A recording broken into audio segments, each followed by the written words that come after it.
Hello students, welcome to science stairs.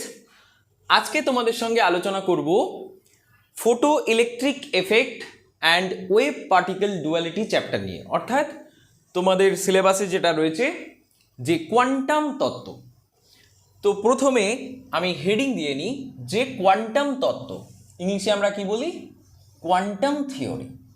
Quantum theory. তাহলে আমরা আলোচনা করব কোয়ান্টাম তত্ত্ব নিয়ে। এখন প্রথমে তোমাদের তাহলে জানতে হবে কি কোয়ান্টাম থিওরি, মানে তোমাদের কোয়ান্টাম সম্বন্ধে আগে ধারণা থাকতে হবে।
Hello students, welcome to science stairs. আজকে আমি তোমাদের সঙ্গে আলোচনা করব কোয়ান্টাম থিওরি নিয়ে। কোয়ান্টাম থিওরি একটা মোস্ট ইম্পর্টেন্ট চ্যাপ্টার তোমাদের এইচএসে, এবং এটা খুব ইন্টারেস্টিং একটা চ্যাপ্টার। এবং তোমাদের প্রাথমিকভাবে এই চ্যাপ্টারটা বুঝতে অনেক প্রবলেম হয়ে থাকে, কিন্তু এই চ্যাপ্টারটা আসলে কোনো কঠিন চ্যাপ্টার নয়। খুব সুন্দরভাবে এটা বোঝা যায় এবং খুব সিম্পলি এটা বোঝা যায়। যদি তোমরা মন দিয়ে প্রথম থেকে ভালোভাবে শোনো, তাহলে তোমাদের কোনোটাই কোনো অসুবিধা থাকবে না। তো যাই হোক, শুরু করা যাক কোয়ান্টাম থিওরি। কোয়ান্টাম থিওরি নামের থেকেই একটা কথা আমরা বুঝতে পারি যে কোয়ান্টাম থিওরি কি বলে? কোয়ান্টাম। এই কোয়ান্টাম কথাটা আসলে কোথা থেকে এলো বা কোয়ান্টাম কথার অর্থ কি সেটা তোমাদের সবার আগে জানতে হবে। কিন্তু তার আগে বলি যে এই কোয়ান্টাম থিওরিকে আমরা আরও অনেক নামে ডেকে থাকি, যেমন photon theory. Photon theory of light,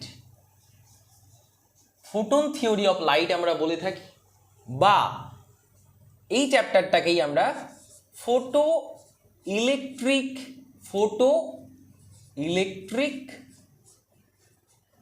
effect এটাও আমরা নাম দিয়ে থাকি। তাহলে এই চ্যাপ্টারটাকে আমরা কোয়ান্টাম থিওরি বলছি, ফোটন থিওরি অফ লাইট বলছি, বা ফটো ইলেকট্রিক এফেক্ট বলছি।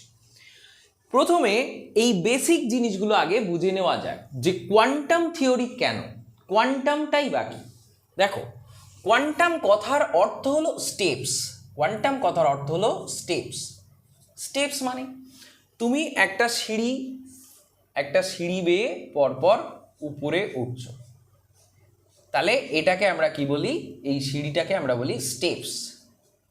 এটাকে আমরা বলি স্টেপস। তাহলে কোয়ান্টাম কথার অর্থ হলো স্টেপস, কিন্তু কেন স্টেপস সেটা আমরা একটু পরে বলছি। এরপরে দেখো, এটাকে আমরা ফোটন থিওরি অফ লাইট বলে থাকি।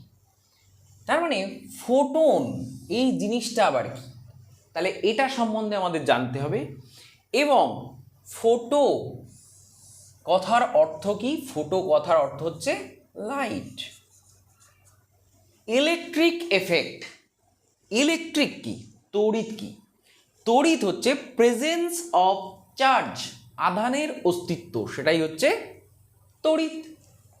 এখন দেখো, তড়িৎ প্রবাহ অর্থাৎ প্রবাহমান আধান, চলমান আধান যখন হবে তখন সেটাকে আমরা বলবো তড়িৎ প্রবাহ, অর্থাৎ ইলেকট্রন যখন ফ্লো করে তখন তাকে আমরা বলি তড়িৎ প্রবাহ।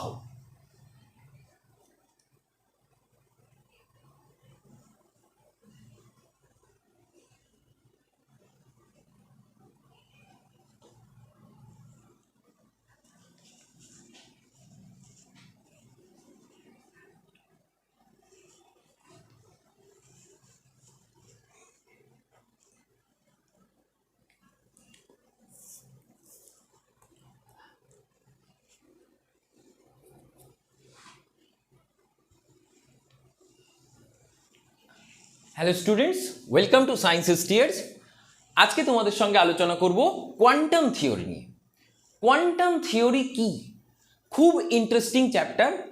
কোয়ান্টাম থিওরি একটা খুব মজাদার এবং খুব সহজে বোঝা যায় এমন একটা চ্যাপ্টার। তোমাদের হয়তো জটিল লেগে থাকবে আগে পড়লে, কিন্তু আজকের পরে তোমাদের আর এই জটিলতা থাকবে না আমি আশা করি। এখন তোমরা সঙ্গে থাকো, দেখো তোমাদের কেমন মনে হচ্ছে। যদি কোনো প্রবলেম থাকে তাহলে অবশ্যই আমার সঙ্গে আলোচনা করতে পারো। তো দেখো, কোয়ান্টাম থিওরি, প্রথম কথা হচ্ছে এটাকে আমরা বলি কোয়ান্টাম তত্ত্ব। তাহলে প্রথমে আমাদের যেটা জানতে হবে যে হোয়াট ইজ কোয়ান্টাম, কোয়ান্টামটা আবার কি জিনিস। এই কোয়ান্টাম থিওরিটাকেই আমরা ফোটন থিওরি অফ লাইট বলে থাকি। তাহলে এখানে আর একটা প্রশ্ন আছে যে ফোটনটা আবার কি জিনিস। তারপর এটাকে আমরা ফোটো ইলেকট্রিক এফেক্টও বলে থাকি। ফোটো কথার অর্থ হলো লাইট, ইলেকট্রিক এফেক্ট লাইটের সাহায্যে তড়িতের ক্রিয়া অর্থাৎ আলোক তড়িৎ ক্রিয়া। তো এই বিষয়গুলো নিয়েই মূলত আজকে আমরা আলোচনা করব। এখানে ফোটন কি, কোয়ান্টাম কি, ফোটো ইলেকট্রিক এফেক্ট কি, সেই সমস্ত বিষয়গুলো নিয়েই আমরা বেসিক আলোচনা করব। সম্ভবত 3টে ভিডিও বা 2টো ভিডিওর মধ্যেই এই চ্যাপ্টারটা আমি তোমাদের কমপ্লিট করে দেওয়ার চেষ্টা করব। তো দেখো, প্রথমে জানার চেষ্টা করি যে quantum theory, why quantum theory. Quantum means steps, অর্থাৎ স্টেপস মানে ধাপ। দেখো এখানে তুমি দেখতে পাচ্ছ সিঁড়ি, এই সিঁড়িটাকেই আমরা বলি স্টেপস অর্থাৎ ধাপ। এখন দেখো, কোয়ান্টাম থিওরিকে আমরা আবার ফোটন থিওরি অফ লাইট বলছি। তার মানে ফোটনটা কি জিনিস? দেখো, ফোটন হচ্ছে একটা পার্টিকেল অর্থাৎ কণা। এখন প্রথম নাম শুনছো যে ফোটন আবার কি ধরনের কণা। এতদিন পর্যন্ত বিভিন্ন ধরনের কণা তোমরা দেখেছো, যে ইলেকট্রন একটা কণা, প্রোটন একটা কণা, তাহলে নিউট্রন একটা কণা। এই ধরনের ফান্ডামেন্টাল পার্টিকেল সম্বন্ধে তোমাদের আইডিয়া আগেই হয়ে গেছে। কিন্তু ফোটন নামক কোনো কণার অস্তিত্ব আছে বলে তোমরা এতদিন আশা করি জানতে না। এখন ফোটন কি জিনিস? দেখো, লাইট হ্যাজ ডুয়াল ক্যারেক্টার। লাইটের দু রকম চারিত্রিক বৈশিষ্ট্য আছে। কি বলছি? Light has dual character. তাহলে ডুয়াল ক্যারেক্টার্স, তাহলে লাইটের কটা চারিত্রিক বৈশিষ্ট্য আছে? 2 রকমের চারিত্রিক বৈশিষ্ট্য রয়েছে। কি বৈশিষ্ট্য দেখি।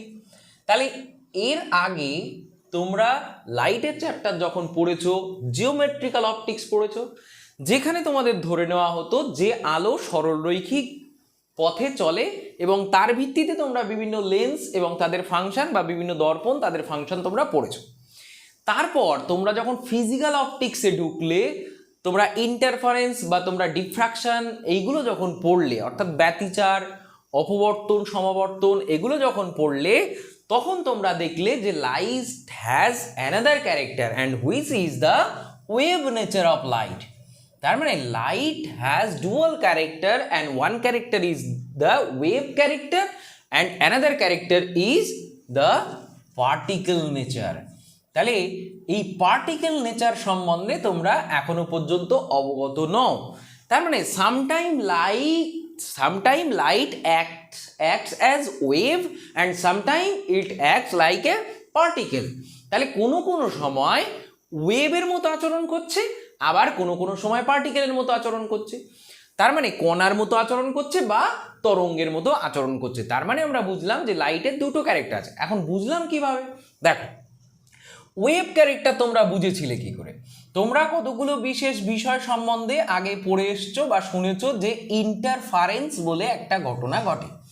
ইন্টারফারেন্স অর্থাৎ একটা স্লিট, ডাবল স্লিটের মধ্য দিয়ে বা সিঙ্গেল স্লিটের মধ্য দিয়ে লাইট যখন পাস করে তখন যে লাইট মনোক্রোম্যাটিক সোর্স, সেই সোর্স থেকে লাইট যখন বেরিয়ে যায়, মানে কোহেরেন্ট সোর্স থেকে লাইট যখন বার হয়, মনোক্রোম্যাটিক রেস তারা মানে মনোক্রোম্যাটিক ওয়েভ তারা একের সঙ্গে মিলে কি তৈরি করে? ইন্টারফারেন্স তৈরি করে এবং একটা বিশেষ প্যাটার্ন তৈরি করে। এছাড়াও তোমরা ডিফ্রাকশন পড়েছো বা পোলারাইজেশন পড়েছো, তাহলে ডিফ্রাকশন পড়েছো। এই যে আলোর ঘটনাগুলো, অর্থাৎ কোনো একটা শার্প এন্ডে গিয়ে আলো বেঁকে যাচ্ছিল এবং বেঁকে গিয়ে আবার আলো একটা বিশেষ প্যাটার্ন তৈরি করছিল, উজ্জ্বল অনুজ্জ্বল এরকম পটি তৈরি করছিল বা ফ্রিঞ্জ তৈরি করছিল, তাহলে এগুলো ইন্টারফারেন্স বা ডিফ্রাকশনে ঘটছিল। এবং তোমরা আগে দেখেছো যে ইন্টারফারেন্স প্যাটার্ন ব্যাখ্যা করতে গিয়ে আমাদের হাইগেন্স নীতির বা হাইগেন্স প্রিন্সিপালের সাহায্য নিতে হয়েছে, এবং ডিফ্রাকশন ব্যাখ্যা করতে গিয়ে আমাদের ওয়েভ প্রপার্টি, লাইটের যে ওয়েভ প্রপার্টি, তার মানে আমরা বুঝলাম ইন্টারফারেন্স, ডিফ্রাকশন বা এই ধরনের ঘটনাগুলোকে ব্যাখ্যা করতে গিয়ে আমাদের লাইটের ওয়েভ নেচারকে আমাদের মেনে নিতে হয়েছে, ভাবতে হয়েছে যে light acts as a wave, তার মানে লাইট একটা তরঙ্গ রূপে আচরণ করে। কিন্তু এমন কিছু ঘটনা আছে যেখানে যার ব্যাখ্যা আমরা লাইটের ওয়েভ নেচার দিয়ে করতে পারবো না। তার মানে লাইট যে তরঙ্গ আমরা ভাববো, সমস্ত ক্ষেত্রেই লাইট যে তরঙ্গের নেচার দেখাবে তা সত্য নয়। এবং এটাই বিজ্ঞানী আইনস্টাইন 1906 সালে এটা প্রমাণ করে দেখালেন। দেখো, এবং তার জন্যই তিনি নোবেল পুরস্কার পেলেন। বিজ্ঞানী আইনস্টাইনের সবচেয়ে বড় আবিষ্কার, তোমাদের কাছে যদি নর্মালি জিজ্ঞাসা করা হয় যে উনি কিসের জন্য নোবেল পেয়েছেন বা ওনার সবচেয়ে বড় কাজ কি হয়ে থাকে, তোমরা হয়তো জানবে যে ওনার সবচেয়ে বড় কাজ বলতে, বড় অবদান বলতে আমরা ভেবে থাকি যে থিওরি অফ রিলেটিভিটি। কিন্তু উনি কিন্তু থিওরি অফ রিলেটিভিটির ওপরে বেস করে নোবেল পুরস্কার পাননি। উনি নোবেল পুরস্কার পেয়েছিলেন ফটো ইলেকট্রিক এফেক্টের উপরে কাজ করে। তার কারণ বিজ্ঞানী আলফ্রেড নোবেল নোবেল পুরস্কার দেওয়ার জন্য উনি তাদেরকেই দিতে বলে গিয়েছিলেন যাদের কাজ জনস্বার্থে আসবে, অর্থাৎ জনগণের উপকারে আসবে, বা তাহলে সোসাইটির উপকারে লাগবে। তাহলে সোসাইটির উপকারে আমাদের কি থিওরি অফ রিলেটিভিটি লাগবে না? লাগবে, কিন্তু থিওরি অফ রিলেটিভিটি আমরা এখনো পর্যন্ত ওয়াইডলি ইউজ করতে পারি না। সেই জন্যই আমরা কিন্তু ফটো ইলেকট্রিক এফেক্টের সাহায্যে আমাদের শক্তির চাহিদা মিটেছে। সেই কারণের জন্য ফটো ইলেকট্রিক এফেক্টের কারণেই জন্যই বিজ্ঞানী আইনস্টাইন নোবেল পুরস্কার পেয়েছিলেন। তো দেখো, এই ফটো ইলেকট্রিক এফেক্টের ঘটনায় আমরা আলোকে কিন্তু আর ওয়েভ বলে গণ্য করতে পারবো না, অর্থাৎ তরঙ্গ রূপে গণনা করতে পারবো না। তখন আমাদের কি ভাবতে হবে? তার মানে ফটো ইলেকট্রিক ইফেক্ট, এই যে ঘটনা, এই ঘটনা আমরা লাইটের ওয়েভ নেচার দিয়ে ব্যাখ্যা করতে পারবো না। এটা ব্যাখ্যা করার জন্য আমাদের মেনে নিতে হবে যে light is made with small particle which is known as photon. তার মানে আলো অসংখ্য কণার সমন্বয়ে গঠিত, এবং সেই লাইটের কণা অর্থাৎ আলোর কণাকে আমরা কি বলে থাকি? ফোটন বলে থাকি। তাহলে ফোটন হলো আলোর কণা। এখন এই কণা, যখন কণার কথাটা আমরা ভাবছি তখন তার ভর সম্বন্ধে একটা চিন্তা আমাদের আসবেই, কেননা কণা মানেই তার একটা ভর থাকা উচিত। কিন্তু এখানেই হবে জটিলতা, যেগুলো সম্বন্ধে আমি পরপর এবার আলোচনা করব। তো দেখো, এবার আমরা বললাম যে photon, what is photon? Photon is a particle which constitute the light. Light তৈরি করার জন্য যে কণা দায়ী, অর্থাৎ যে কণার সমন্বয়ে আলো তৈরি হয়, সেটাই হলো ফোটন। আমরা বুঝলাম। এবার দেখো, photoelectric effect. Then what is photoelectric effect? আমরা বলি যে নেচার, প্রকৃতির মধ্যে আমরা কিছু কিছু পদার্থ বলতে কিছু কিছু মেটাল অর্থাৎ ধাতব পদার্থ আমরা জানি বা ধাতব পদার্থ পাই, যাদের উপরে আলো পড়লে যাদের উপরে আলো পড়লে সেখান থেকে প্রচুর পরিমাণে ইলেকট্রন মুক্ত হয়। এখন আমরা জানি মুক্ত ইলেকট্রন কি করে, তড়িৎ পরিবহনে সাহায্য করে। তাহলে মুক্ত ইলেকট্রনের সাহায্যে কি হয়, তড়িৎ প্রবাহ হয়। তাহলে কিছু কিছু ধাতব পৃষ্ঠে যদি আলো পড়ে তাহলে সেখান থেকে কি হবে, প্রচুর পরিমাণে ইলেকট্রন মুক্ত হবে, আর এই মুক্ত ইলেকট্রনই তড়িৎ পরিবহনে সাহায্য করবে। তার মানে স্বাভাবিক অবস্থায় কিছু কিছু ধাতব পদার্থের মধ্যে যে ইলেকট্রন রয়েছে তারা অনেক উন্মুক্ত অবস্থায় রয়েছে, তাতে আলো পড়ছে, পড়লেই সঙ্গে সঙ্গে দেখা যাচ্ছে সেখান থেকে প্রচুর পরিমাণে ইলেকট্রন মুক্ত হচ্ছে, যারা কি করছে, কোনো একটা বর্তনীতে তড়িৎ প্রবাহ পাঠাতে সাহায্য করছে। আমরা দেখবো যে কিভাবে এগুলো করে পরপর। আমরা জাস্ট ইন্ট্রোডাকশন অর্থাৎ আলোচনার মধ্য দিয়ে যাচ্ছি আপাতত। তো দেখো, when light falls on a metal surface, when light falls on a metal surface, light radiation আকারে যখন এসে কোনো একটা মেটাল প্লেটের উপরে পড়লো, তখন সেই মেটাল প্লেট থেকে ইলেকট্রন বেরিয়ে এলো। এই যে ইলেকট্রন বেরিয়ে আসার ঘটনা, এই ইলেকট্রন বেরিয়ে আসার ঘটনা, এটাকেই আমরা বলি photoelectric effect. Then why photoelectric effect? Photo means light. তার মানে when light falls on a surface, যখন কোনো তলের উপরে আলোটা পড়ছে, দেন ইলেকট্রন গেটস এক্সাইটেড, ইলেকট্রন তখন উত্তেজিত হচ্ছে। উত্তেজিত হওয়া মানে কি, তার কাছে প্রচুর পরিমাণে শক্তি সে নিয়ে নিচ্ছে, নিয়ে সে ধাতব পৃষ্ঠ থেকে বেরিয়ে আসতে পারছে। অর্থাৎ ধাতব পৃষ্ঠে ধাতব পৃষ্ঠ থেকে বেরিয়ে আসতে পারা মানে ধাতুর মধ্যে যে অ্যাটমিক যে অ্যাট্রাকশন রয়েছে বা আকর্ষণ বল রয়েছে, সেই আকর্ষণ বলের বিরুদ্ধে ও বাইরে চলে আসতে পারছে। তার কারণ বাইরের থেকে কোনো একটা শক্তি ওর কাছে সাপ্লাই করা হয়েছে, and that's why it gets excited and এটা রিলিজ ফ্রম দ্য সারফেস, এবং সারফেস থেকে ও লাফ মেরে বাইরে বেরিয়ে আসতে পারছে।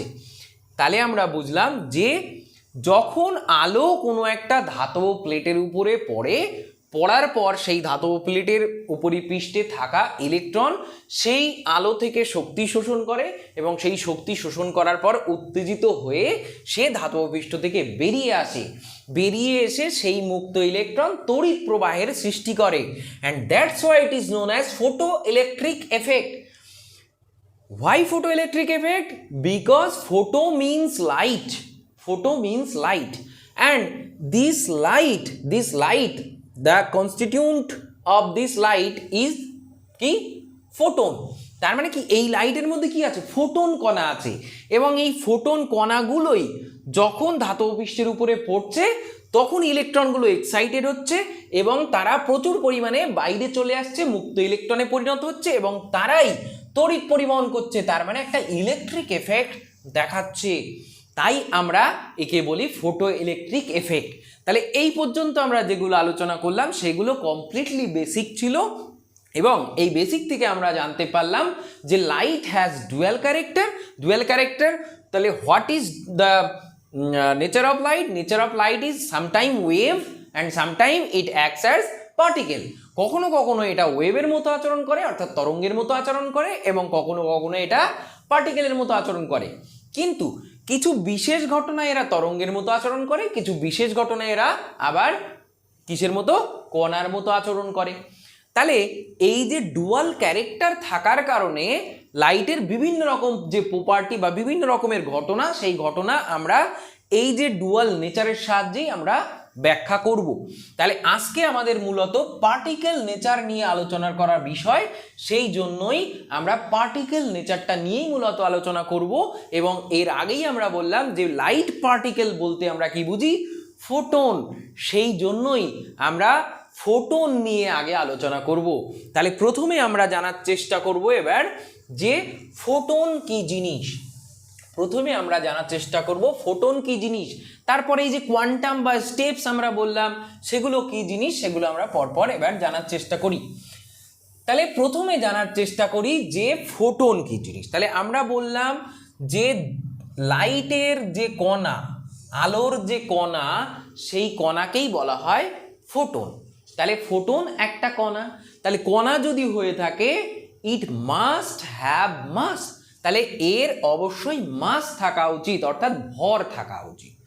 কিন্তু সমস্যা এক জায়গায় আছে। সমস্যা হচ্ছে ভর আবার আমরা দুটো ভাগে ভাগ করতে পারি এই রকম ভাবে। দেখো, মাস দুই প্রকার হতে পারে, mass at rest and mass in motion. Mass in motion and mass at rest. তার মানে কোনো একটা পদার্থ সাপোজ তুমি একজন ব্যক্তি, তুমি এখানে একটা দৌড় প্রতিযোগিতায় অংশগ্রহণ করলে এবং প্রাথমিকভাবে তুমি এই যে স্টার্টিং পয়েন্ট এতে তুমি দাঁড়িয়েছিলে, তাহলে তুমি দাঁড়িয়েছিলে তখন তোমার ভর এম, যদি আমি মনে করি যে তোমার ভর 60 কেজি, আমি ধরে নিলাম তোমার ভর 60 কেজি, তাহলে কি তুমি যখন দাঁড়িয়েছিলে তোমার ভর বললাম 60 কেজি। এখন আমি বলছি যে তুমি যদি দৌড়াও তাহলে তোমার ভর আর 60 কেজি থাকবে না।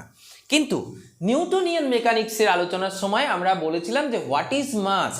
মাস হলো কি, যে পদার্থের মধ্যে জড় পদার্থের পরিমাণ, তার মানে কোনো একটা পদার্থের মধ্যে কতটা জড় পদার্থ আছে, তাই তো? তাহলে সেটাই আমরা বলি হচ্ছে মাস। তাহলে নিউটনিয়ান মেকানিক্স থেকে আমরা মাস সম্বন্ধে যে ধারণা পেয়েছিলাম, তাহলে সেখানে আমরা ধারণা বা ক্লাসিক্যাল মেকানিক্সের ধারণা অনুসারে মাস হচ্ছে কি পদার্থের পরিমাণ। এখন তুমি যখন দৌড়াচ্ছ তোমার তো হাত পার কোনো অংশ খুলে পড়ে যাচ্ছে না, জামা প্যান্ট খুলে পড়ে যাচ্ছে না, তাহলে তোমার মাসটা কমলো কি করে? তার মানে তোমার পদার্থ যা ছিল তোমার তো এখনো পদার্থ তাই রয়েছে, তুমি দৌড়লে কি অপদার্থ হয়ে যাবে নাকি? নিশ্চয়ই না। তাহলে তোমার মধ্যে পদার্থ যা কিছু ছিল এখনো তাই আছে। তাহলে আমি বলছি যে তুমি দৌড়ালেই তোমার ভর পরিবর্তন হয়ে যাবে। এটা আবার কি ঘটনা? দেখো, থিওরি অফ রিলেটিভিটি এই কথা বলে যে কোনো একটা বস্তু যখন আলোর গতিবেগের কাছাকাছি বা আলোর গতিবেগে পৌঁছাবে তখন তার ভর পরিবর্তন হবে। এখন তুমি যখন দৌড়াবে তাহলে উসেন বোল্ট সব থেকে বেশি জোরে দৌড়ায়, তুমি তো তার বেশি জোরে দৌড়াতে পারছো না, এখনো পর্যন্ত রেকর্ডে তা জানা নেই। তার মানে উসেন বোল্টও যদি দৌড়ায় তাহলে সেও ইলেকট্রনের মতো বা লাইটের মতো দৌড়তে পারবে না, তার তুলনায় বহু লক্ষ গুণ, বহু কোটি গুণ কম। তাহলে তার মানে তোমার যে ভর, সেই ভরটা আমি বলছি দৌড়ালে চেঞ্জ হবে, অর্থাৎ তুমি যদি মোশনে থাকো তাহলে তোমার মাসটা চেঞ্জ হবে। কিন্তু প্র্যাকটিক্যালি সেই যে চেঞ্জ তার কোনো ভ্যালু নেই, তার কারণ সেই চেঞ্জটা এতটাই ক্ষুদ্র যে সেই চেঞ্জটা মনে করার আমাদের কোনো মানেই হয় না। কিন্তু যখন কোনো একটা পার্টিকেল লাইটের স্পিডে বা লাইটের থেকে বেশি স্পিডে, আমরা লাইটের থেকে বেশি স্পিড এখনো পর্যন্ত জানি না, কিন্তু যদি যেত তাহলে হোল সমস্ত মেকানিক্স কিন্তু এবার পরিবর্তন হতে শুরু করতো। তার মানে তুমি লাইটের স্পিডে বা তার কাছাকাছি, যেমন ইলেকট্রনের মোশনের ক্ষেত্রে আমরা ভাবতে পারি তার গতিবেগ অনেক বেশি, অলমোস্ট লাইটের কাছাকাছি। সেই কারণের জন্য তাদের ক্ষেত্রে আমরা মাস কিন্তু দু রকম ভাবে ভাববো। দেখো, মাস is two types. Number one is mass in motion, mass at rest। তাহলে mass at rest তার মানে স্থির, আমরা কি বললাম mass at rest তার মানে কি স্থির ভর। আরেকটা কি mass in motion, এটা কি বললাম? মাস ইন মোশন মানে যখন গতিশীল অবস্থায় ভর কল্পনা করা হবে তখন বলা হবে মাস ইন মোশন। আর মাস অ্যাট রেস্ট কখন? যখন স্থির অবস্থায় থাকবে। তাহলে স্থির অবস্থার ভরটাকে আমরা m0 দ্বারা প্রকাশ করে থাকি এবং মোশন অর্থাৎ গতিশীল অবস্থার ভরটাকে আমরা m দ্বারা প্রকাশ করে থাকি। এখন তার মানে কি, তুমি যখন দাঁড়িয়েছিলে তখন তোমার যে ভর ছিল সেটাকে বলা হয় কি রেস্ট মাস, সেটা কত? m0। কিন্তু তোমার যখন মোশন হবে, তুমি যখন এই যে হু করে দৌড়াতে শুরু করলে তখন কি হবে? তুমি যখন দৌড়াচ্ছ তখন তোমার মাসটাকে আমরা কি দ্বারা প্রকাশ করব? m দ্বারা প্রকাশ করব। এখন প্রশ্ন হলো এই দুটো ভরের মধ্যে সম্পর্কটা কেমন? এই দুটো ভরের মধ্যে সম্পর্কটা হলো, দেখো সম্পর্কটা আমরা এমন ভাবে লিখব যে mass in motion is equal to mass at rest by √1 - v/c এর হোল স্কোয়ার। তাহলে এটাই হলো মাস ইন মোশন, অর্থাৎ কোনো একটা বডি যখন ভি গতিবেগ নিয়ে চলবে, ঠিক আছে, m0 রেস্ট মাস সম্পন্ন, তুমি তোমার কথা ভাবো, তোমার মাস m0 বা 60 কেজি ছিল, এখন তুমি ভি গতিবেগ নিয়ে দৌড়াচ্ছ, তাহলে এই যে তোমার এমটা বর্তমানে তোমার যে মাসটা হবে, সেই মাসটা তুমি কি দেখলে, সেই মাসটা হবে m0 বা m0 বাই √1 - v/c এর হোল স্কোয়ার। এখন দেখো, এখন তুমি দৌড়াচ্ছ, মনে করো যে তুমি দৌড়াচ্ছ, ধরে নিলাম 20 কিমি পার আওয়ার্সে, তাহলে তুমি 20 কিমি পার আওয়ার্স তোমার গতিবেগ আছে, তাহলে কি হলো, V equal to 20 kilometre per hours, তাহলে প্রতি ঘন্টায় তুমি দৌড়াচ্ছ 20 কিলোমিটার। এখন এটা যদি আমরা সেকেন্ডে এবং মিটারে কনভার্ট করি, তাহলে দেখো 20 ইন্টু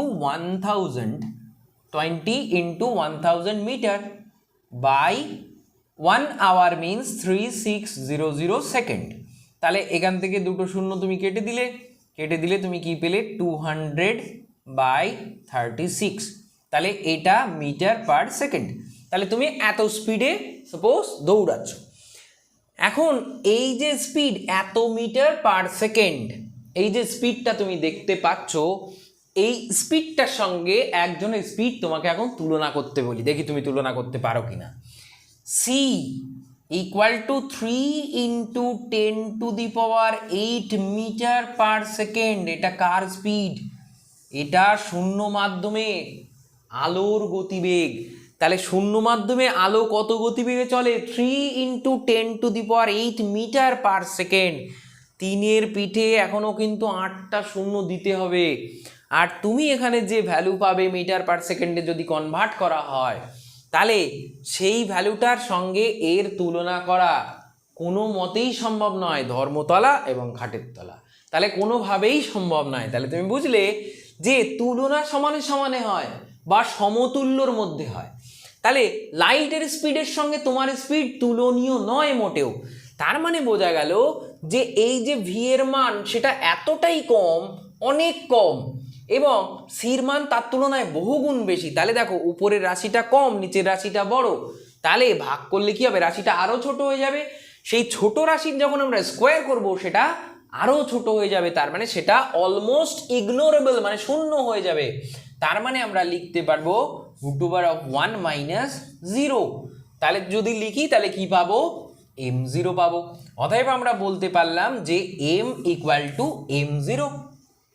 তার মানে তুমি যত জোরেই দৌড়াও না কেন, তোমার গতিবেগ আলোর গতিবেগের সঙ্গে কখনো তুলনীয় নয়, and that is why your mass will not going to be changed, তোমার মাস কখনোই চেঞ্জ হবে না, অর্থাৎ তোমার ভর কখনো পরিবর্তন হবে না। তাহলে আমরা বুঝলাম যে স্বাভাবিক অবস্থায় যে সমস্ত পৃথিবীর উপরে যে সমস্ত গাড়ি ঘোড়া চলছে, প্লেন চলছে, যা চলছে, যাই চলুক না কেন, তাদের স্পিড আমরা লাইটের স্পিডের সঙ্গে কম্পেয়ার করতে পারবো না, কেননা তুলনা সমানে সমানে হয়, এদের মধ্যে তুলনা করার মতো কোনো পরিস্থিতি আমাদের কাছে নেই, এরা তুলনীয়ই নয়, সেই জন্য এদের ভর ওইটুকু গতির জন্য চেঞ্জ হবে না।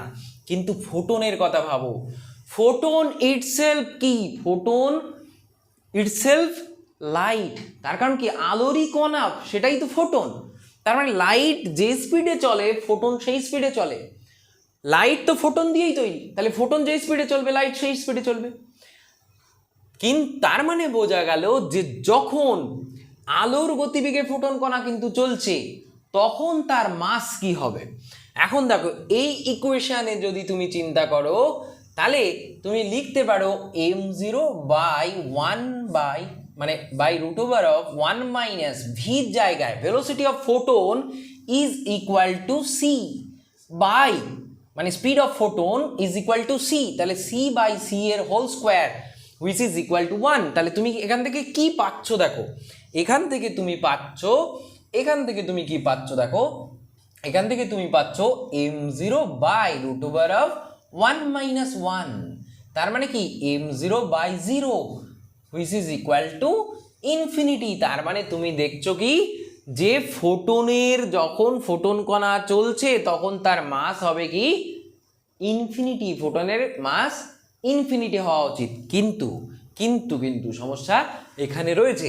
তার মানে কি ফোটনের মাস ইনফিনিটি হয়ে যাওয়া উচিত এই ইকুয়েশন অনুসারে, কিন্তু ফোটনের মাস কিন্তু এইভাবে ক্যালকুলেট করা হয় না, ফোটনের মাস এইভাবে ক্যালকুলেট করা যায় না। তাহলে আমরা কি বলেছিলাম যে ফোটন কি আলোর কণা, আলোর মধ্যে থাকা কণাই হচ্ছে ফোটন, এবং সেই ফোটন কণা কি হবে, যে ফোটন কণার যে ভর, সেই ভরের ব্যাখ্যা বা ফোটন কণার যে ভরবেগের ব্যাখ্যা, এইগুলো ক্লাসিক্যাল মেকানিক্সের মাধ্যমে বা নিউটনিয়ান মেকানিক্সের মাধ্যমে আমরা করতেই পারবো না। সেই জন্যই আমাদের যেটা জানতে হবে, ফোটনের ক্যারেক্টার বা চারিত্রিক বৈশিষ্ট্য সম্বন্ধে সবার আগে আমাদের জানতে হবে। তাহলে সেইগুলোই এবার জানার চেষ্টা করি। এইগুলো টুকটাক যেটুকু বলেছি সেটুকু তোমরা নোট করে নিতে পারো। এবার দেখো, তাহলে পজ করে তোমরা নোট করে নিও, আমি মুছে দিচ্ছি আপাতত। তাহলে এবার আমরা ফোটন নিয়ে মূলত আলোচনা করি। তাহলে ফোটনের কতগুলো বিশেষ ক্যারেক্টার সম্বন্ধে আমরা এবার জানবো। তাহলে দেখো, আমরা বলছিলাম কি যে আলোর কণাই হলো ফোটন, তার মানে ফোটন কণার স্পিড কত হবে? The speed of photon is speed of light. তাহলে স্পিড অফ লাইট যা হবে সেটাই হবে ফোটন কণার গতি। তাহলে ফোটন কণা আলোর গতিবেগে চলাচল করে। প্রথম কথা হচ্ছে ফোটন কণা আলোর গতিবেগে চলাচল করে। তাহলে photons travels at a speed of light। তাহলে ফোটন আলোর গতিবেগে চলাচল করে কোথায়? শূন্য মাধ্যমে আলো যে গতিবেগে চলাচল করে ফোটনও সেই গতিবেগে। তাহলে photons travels at a speed of light in vacuum। তাহলে ফোটনের স্পিড কত হবে? ফোটনের স্পিড হবে c = 3 × 10⁸ মিটার পার সেকেন্ড। এটাই হবে ফোটনের কি স্পিড।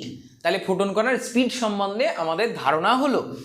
এবার দেখো, স্পিড যখনই আমাদের কথা বলতে হবে তখন আমাদের রেফারেন্স ফ্রেমের একটা ধারণা মাথায় আসে। তার কারণ আমরা যখন গতির ব্যাখ্যা করেছিলাম, বিভিন্ন আপেক্ষিক গতির ব্যাখ্যা করেছিলাম নিউটনিয়ান মেকানিক্সে, তখন আমরা দেখেছিলাম যে কোনো বস্তু গতিশীল বলতে গেলে তাকে একটা রেস্টে থাকা বডির সঙ্গে, অর্থাৎ স্থির বস্তুর সঙ্গে তুলনা করেই তাকে গতিশীল বলা হয়, বা কোনো একটা বস্তুকে স্থির বলতে গেলে আলটিমেট গতিশীল কোনো একটা বস্তুর সঙ্গে তার তুলনা করে তবেই বলা হয়। তার মানে এই যে পরম স্থিতি বা পরম গতির যে অস্তিত্ব, সেই অস্তিত্ব আমরা কোথাও পাইনি। তার মানে সমস্ত গতি ছিল আপেক্ষিক গতি। তো যাই হোক, সেখানে গতির ধারণা একরকম ছিল, কিন্তু the speed of photon is invariant কি for any kind of reference frame. আমরা যে ফ্রেম থেকেই, অর্থাৎ গতিশীল বা স্থির যে কোনো নির্দেশতন্ত্রে থেকেই আমরা অবজার্ভ করি না কেন, আমরা ফোটনের স্পিড কত পাবো? ফোটনের স্পিড পাবো 3 × 10⁸ মিটার পার সেকেন্ড। তার মানে আমরা মুভিং রেফারেন্স ফ্রেমে থাকি বা আমরা কোনো একটা রেস্টে থাকা রেফারেন্স ফ্রেমে থাকি, যেখানেই থাকি না কেন আমরা কি জানতে পারবো? আমরা দেখতে পাবো যে ফোটন কণা অলওয়েজ লাইটের স্পিডেই চলছে। তার মানে নির্দেশতন্ত্রের ওপরে আলোর ফোটন কণার ফোটন কণার গতিবেগ নির্ভর করে না, নির্দেশতন্ত্রের উপরে এর গতিবেগ নির্ভরশীল নয়। তাহলে 1 নম্বর পয়েন্ট তোমরা জেনে গেলে যে ফোটন কণার গতিবেগ আলোর গতিবেগের সঙ্গে সমান, তার গতিবেগ 3 × 10⁸ মিটার পার সেকেন্ড, এবং যেটা কোনো নির্দেশতন্ত্রের উপরে ডিপেন্ডেন্ট নয়। এটা তোমরা জানলে ফোটন কণার 1 নম্বর ক্যারেক্টার। 2 নম্বর ক্যারেক্টার কি বলবো? ফোটন কণার ভর, ফোটন কণার রেস্ট মাস 0। তার মানে কি বলবো? রেস্ট মাস অফ ফোটন কি বলছি? Rest mass of photon is equal to 0। তাহলে ফোটনের কোনো স্থির ভর নেই। আমরা স্থির ভর কি দ্বারা প্রকাশ করেছিলাম? m0। তাহলে m0 = 0। তার মানে ফোটনের ক্ষেত্রে কোনো রেস্ট মাস থাকে না, অর্থাৎ ফোটনের কোনো স্থির ভর নেই। কেন ফোটনের স্থির ভর নেই? ফোটন কি আলো সূর্য থেকে আসার সময় মাঝখানে কোথাও দেখা যাচ্ছে কোনো একটা দোকানে দাঁড়িয়ে একটু রেস্ট নিচ্ছে, একটু চা খেয়ে আসছে, এরকম তো করে না। কি লাইট মানে কনস্ট্যান্ট একটা স্পিডে চলতেই থাকে, তাই না? তার মানে ফোটন কণা কোথাও রেস্ট নেয় না, তাহলে রেস্ট মাসের কোনো প্রশ্নই ওঠে না। তাহলে ফোটন কোথাও স্থিরভাবে বসে থাকতে পারে না। তার মানে কি দেখা গেল, আমি এই পেনটার কথা বলি, এই পেনটা তুমি দেখতে পাচ্ছ যে এটা আমি এখানে রেখে দিচ্ছি, ও এখানে স্থিরভাবে রয়ে গেছে, তাই তো? তার মানে এই কণাটা এখানে স্থিরভাবে থাকতে পারে, কিন্তু ফোটন কণা স্থিরভাবে থাকতে পারবে না। আলো এলো, আমার হাতে পড়লো, হয় সে অ্যাবজর্ব হলো, নতুবা সে রিফ্লেক্ট হলো, এই ঘটনা ঘটতে পারে, নতুবা কিছু ঘটতে পারে না। তো যাই হোক, তাহলে কি বললাম যে ফোটনের রেস্ট মাস 0। এখন গেল, এবার দেখো ফোটনের রেস্ট মাস আমরা বললাম 0।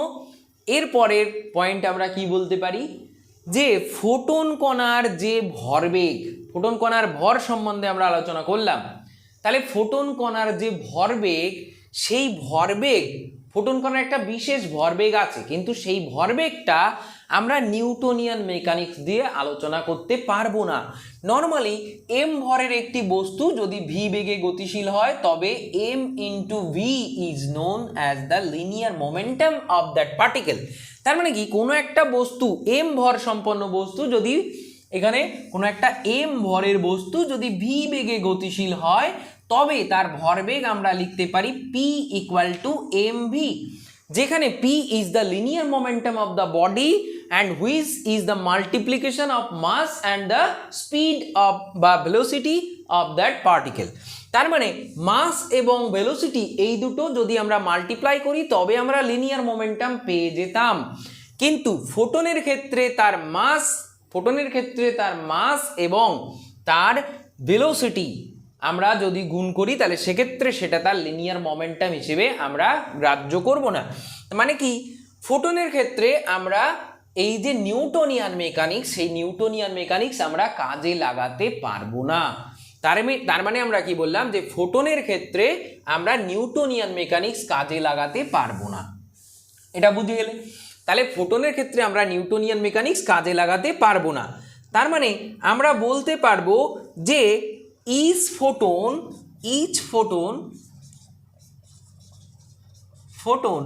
has a definite linear momentum। তাহলে প্রত্যেকটা ফোটনের একটা নির্দিষ্ট রৈখিক ভরবেগ আছে, হ্যাজ লিনিয়ার মোমেন্টাম। তার মানে প্রত্যেকটা ফোটনের একটা নির্দিষ্ট রৈখিক ভরবেগ কিন্তু আছে, বাট প্রবলেম এখানে linear momentum and also has a definite energy. তার মানে ফোটনের একটি নির্দিষ্ট পরিমাণ শক্তি, প্রত্যেকটা ফোটনের একটি নির্দিষ্ট পরিমাণ শক্তি এবং নির্দিষ্ট রৈখিক ভরবেগ আছে। কিন্তু that linear momentum can't B defined from the Newtonian mechanics. কিন্তু নিউটনিয়ান মেকানিক্সের সাহায্যে ফোটনের লিনিয়ার মোমেন্টাম বা রৈখিক ভরবেগের ব্যাখ্যা আমরা করতে পারবো না। এখন এর ব্যাখ্যা কিসের সাহায্যে করতে পারবো? এর ব্যাখ্যা থিওরি অফ রিলেটিভিটির সাহায্যে আমরা করতে পারবো, যেটা তোমাদের আপাতত করতে হবে না। তো যাই হোক, তোমরা এইটুকু জানলে যে photon has a definite linear momentum, ফোটনের একটি নির্দিষ্ট রৈখিক ভরবেগ আছে, and also has a definite energy, এবং ফোটনের এছাড়াও একটা নির্দিষ্ট পরিমাণ শক্তি আছে। তার মানে each photon has a definite energy and the value of that energy is, সেই যে এনার্জি ফোটনের, বললাম প্রত্যেকটা ফোটনের নির্দিষ্ট পরিমাণ এনার্জি। এবার আমি এদিকে লিখছি, তাহলে আমি কি বললাম, যে প্রত্যেকটা ফোটনের নির্দিষ্ট পরিমাণ শক্তি রয়েছে, এবং সেই শক্তির মান কত? সেই শক্তির মান হলো the value of that energy. তাহলে ইজ ফোটন, প্রত্যেকটা ফোটন কণা, is photon has energy E equal to h nu, where nu কি জিনিস? তাহলে where nu is the frequency, new is the frequency of the light off that particular light. তার মানে কোনো একটা পার্টিকুলার আলো, পার্টিকুলার বিশেষ তরঙ্গ দৈর্ঘ্য, একটা নির্দিষ্ট তরঙ্গ দৈর্ঘ্যের কোনো আলো, সাপোজ লাল আলো, সাপোজ বেগুনি আলো, যে কোনো টাইপের, মানে আমরা 7টা রং জানি, তাহলে এই রঙের মধ্যে যে কোনো একটা রঙের আলো নিলে তার তো তরঙ্গ দৈর্ঘ্য ফিক্সড। আমরা জানি রেডের তরঙ্গ দৈর্ঘ্য ফিক্সড, হলুদের তরঙ্গ দৈর্ঘ্য ফিক্সড, তাহলে তাদের ফিক্সড একটা তরঙ্গ দৈর্ঘ্য আছে। তাহলে কোনো একটা বিশেষ তরঙ্গ দৈর্ঘ্যের আলো যদি আমরা নিই এবং সেই আলোর যে বিমটা, সেই বিমটা যতগুলো ফোটন নিয়ে তৈরি হয়েছে সেই প্রত্যেকটা ফোটনের এক একজনের, তার মানে এরকম যদি একটা লাইট বিম পড়ে এবং এর মধ্যে যদি এরকম করে প্রত্যেকটা ফোটন কণা থাকে, তাহলে every photon has has energy E equal to h nu, where h is the Planck's constant and nu is the frequency of that particular light. তাহলে কি বললাম, যে ফোটনের প্রত্যেকটি ফোটন কণার এনার্জি E হবে and h is the Planck's constant and nu is the frequency of that particular light. এখন আমরা তাহলে এই জায়গাটা আরেকটুখানি পরিবর্তন করে লিখতে পারবো। আমরা লিখতে পারবো hc by lambda, where nu is equal to, এখানে কি, যেহেতু আমরা জানি nu is equal to c by lambda, তাহলে nu যদি c by lambda হয়ে থাকে তাহলে E equal to h nu which is equal to hc by lambda, এটা আমরা বলতে পারি। তার মানে প্রত্যেকটা ফোটনের এনার্জি কত হবে, h nu পরিমাণ বা hc by lambda পরিমাণ। তার মানে আমরা বললাম যে একটা পার্টিকুলার ওয়েভলেন্থের লাইটের, অর্থাৎ বিশেষ তরঙ্গ দৈর্ঘ্য বিশিষ্ট কোনো একটা আলোর মধ্যে যে ফোটন কণাগুলো থাকে, সেই ফোটন কণার প্রত্যেক জনের কাছেই h nu পরিমাণ এনার্জি আছে, h nu পরিমাণ এনার্জি আছে। তাহলে এই পর্যন্ত বোঝা গেল যে ফোটনের ক্যারেক্টারে আমরা দেখতে পেলাম যে প্রত্যেকটা ফোটন একটা ডেফিনিট এনার্জি নিয়ে থাকে এবং each photon also has definite linear momentum, প্রত্যেকটা ফোটনের একটি নির্দিষ্ট রৈখিক ভরবেগ আছে। তাহলে সেই রৈখিক ভরবেগটাই বা কত, সেই রৈখিক ভরবেগটা হলো, আমরা রৈখিক ভরবেগটা p দ্বারা লিখতে পারি এবং সেই p equal to h by lambda আমরা লিখতে পারি, বা p equal to e by c আমরা লিখতে পারি। p ইকুয়াল টু আমরা e বাই c লিখতে পারি বা h বাই ল্যামডা লিখতে পারি। তার মানে p is equal to h by lambda, এটাই হলো একটা ফোটনের লিনিয়ার মোমেন্টাম, একটা ফোটনের লিনিয়ার মোমেন্টাম। তাহলে একটা ফোটনের লিনিয়ার মোমেন্টাম আমরা h বাই ল্যামডা বলতে পারি বা আমরা e বাই c ও বলতে পারি। এখন প্রশ্ন হচ্ছে p equal to h by lambda, এইটা কোথার থেকেই বা হঠাৎ করে আমরা আমদানি করলাম, বা e বাই c এটাও বা কোথার থেকে আমদানি করলাম। দেখো, ফোটনের ক্ষেত্রে নিউটনিয়ান মেকানিক্স কাজে লাগে না, তাহলে ফোটনের ক্ষেত্রে নিউটনিয়ান মেকানিক্স যদি কাজে না লেগে থাকে তাহলে অন্য কেউ না কেউ তো কাজে লাগে। তাহলে সে কে, সে হচ্ছে থিওরি অফ রিলেটিভিটি। তাহলে থিওরি অফ রিলেটিভিটির সঙ্গে আমরা যখন ডি ব্রগলি হাইপোথিসিস যোগ করব, যেটা আমরা পরবর্তীতে জানবো, সেটা যোগ করে আমরা ফোটনের যে মোমেন্টাম সেটা আমরা বার করতে পারবো, আমরা সেটা পরপর জানবো। তাহলে আজকে ফোটন সম্বন্ধে আগে আমরা কমপ্লিট আলোচনাটা সেরে নিই। তাহলে আমরা বুঝলাম যে photon has a definite linear momentum and which is equal to h by lambda, where h is the Planck's constant and lambda is the wavelength of that particular light. তাহলে আমরা বুঝলাম সেই পার্টিকুলার, অর্থাৎ সেই বিশেষ আলোর তরঙ্গ দৈর্ঘ্যটাই হচ্ছে ল্যামডা and h হচ্ছে Planck's constant। তাহলে h এর একটা ফিক্সড মান রয়েছে বিভিন্ন তরঙ্গ দৈর্ঘ্যের আলোর ক্ষেত্রে, আমরা বুঝলাম। তাহলে h এর একটা ফিক্সড মান রয়েছে, কিন্তু ল্যামডা বিভিন্ন তরঙ্গ দৈর্ঘ্যের আলোর ক্ষেত্রে বা বিভিন্ন রঙের আলোর ক্ষেত্রে বিভিন্ন রকম হবে। তার মানে বুঝলাম বিভিন্ন রঙের আলোর ফোটনের কাছে বিভিন্ন টাইপের মোমেন্টাম রয়েছে বা বিভিন্ন মানের এনার্জি আছে। তার মানে প্রত্যেক কালারের লাইটের কাছে একরকম এনার্জি নেই, অর্থাৎ প্রত্যেক কালার যে ফোটন দিয়ে তৈরি তাদের প্রত্যেকের, মানে তাদের মধ্যে, suppose this is red colour, এখন রেড কালারের কোনো লাইট যদি থাকে তার মধ্যে যে ফোটনগুলো থাকে, তাহলে তার যে লিনিয়ার মোমেন্টাম সেটা কত হবে, h বাই রেড কালারের যে ওয়েভলেন্থ সেটা আমরা বসাবো, তাহলে সেক্ষেত্রে আমরা তার লিনিয়ার মোমেন্টাম পেয়ে যাব। তাহলে এরকমভাবে আমরা ফোটনের এনার্জি এবং ফোটনের লিনিয়ার মোমেন্টাম সম্বন্ধে জানতে পারবো। এবার আমরা আরেকটা জিনিস জানবো, যে এবার আমরা এখানে লিখে দিচ্ছি 5 নম্বর পয়েন্ট। দেখো, when each photon collide with an electron, কোনো একটা ইলেকট্রনের সঙ্গে যখন ফোটনের কলিশন হবে, সাপোজ তুমি মনে করলে যে এটা কোনো একটা মেটাল প্লেট, এই মেটাল প্লেটের উপরে আলো এসে পড়লো, অর্থাৎ ফোটন কণা এসে পড়লো। এখন ফোটন কণা এসে এখানে পড়লো, এর মধ্যে কি রয়েছে, ইলেকট্রন আছে অলরেডি। তাহলে মেটালের মধ্যে যে ইলেকট্রনগুলো অলরেডি আছে বাউন্ড হিসেবে, অর্থাৎ তারা বাউন্ড ইলেকট্রন হিসেবে মেটালের মধ্যে বাউন্ডেড ফর্মে আছে, তার মানে তারা মেটালের অন্য যে অ্যাটমগুলো রয়েছে সেই অ্যাটমগুলো দ্বারা ইলেকট্রনগুলো কি আটকে রয়েছে, আকৃষ্ট হয়ে আটকে রয়েছে। এখন বাইরের থেকে ফোটন এলো, ফোটন কণা এলো, এসে ফোটন কণাটা এবার একে এসে ধাক্কা দিল। তাহলে বাইরের থেকে ফোটন কণা এসে এই ইলেকট্রনটাকে কি করলো, ধাক্কা দিল। তাহলে ইলেকট্রনটাকে ধাক্কা দেওয়ার সঙ্গে সঙ্গে এই যে ধাক্কা অর্থাৎ কলিশন, সেই কলিশনটা আমরা কলিশন জানি দুই প্রকার, ইলাস্টিক কলিশন এবং ইনএলাস্টিক কলিশন। অর্থাৎ যেখানে শক্তি, মোট শক্তি সংঘর্ষের আগে এবং পরে ধ্রুবক থাকে, আর যেখানে ধ্রুবক থাকে না। তাহলে যদি মোট শক্তি সংঘর্ষের আগে পরে ধ্রুবক থাকে, তাহলে সেক্ষেত্রে সেই কলিশনটাকে আমরা বলি, ইলাস্টিক কলিশন বা স্থিতিস্থাপক সংঘর্ষ। তাহলে আমরা বললাম কি, ইলাস্টিক কলিশন বা স্থিতিস্থাপক সংঘর্ষ। তাহলে ফোটনের সঙ্গে ইলেকট্রনের এই যে সংঘর্ষ হয় সেটা কিন্তু অবশ্যই ইলাস্টিক কলিশন বা স্থিতিস্থাপক সংঘর্ষ।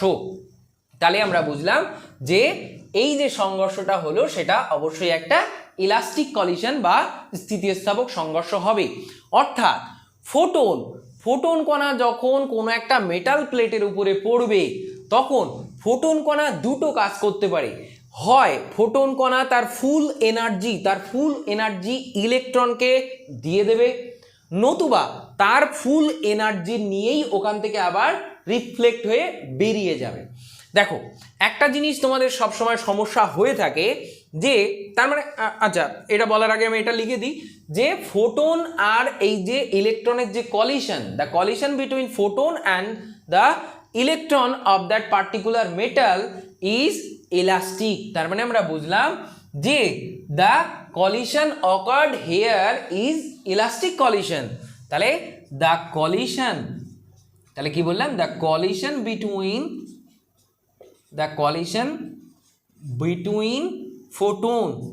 photons and electron।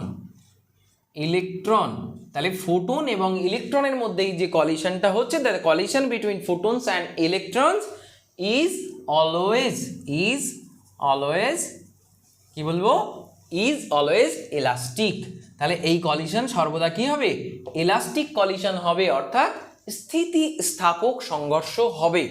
তাহলে এবার বলি, দেখো একটা জিনিস ধারণার মধ্যে যখনই আমরা পার্টিকেল বলি, দেখো এই যে যদি আমরা একটা পার্টিকেলের কথা চিন্তা করি, একটা কণার কথা চিন্তা করি, তাহলে তুমি এটাকে একটা কণা বলে মনে করতে পারো, তার কারণে এটা একটা ডেফিনিট মাস আছে।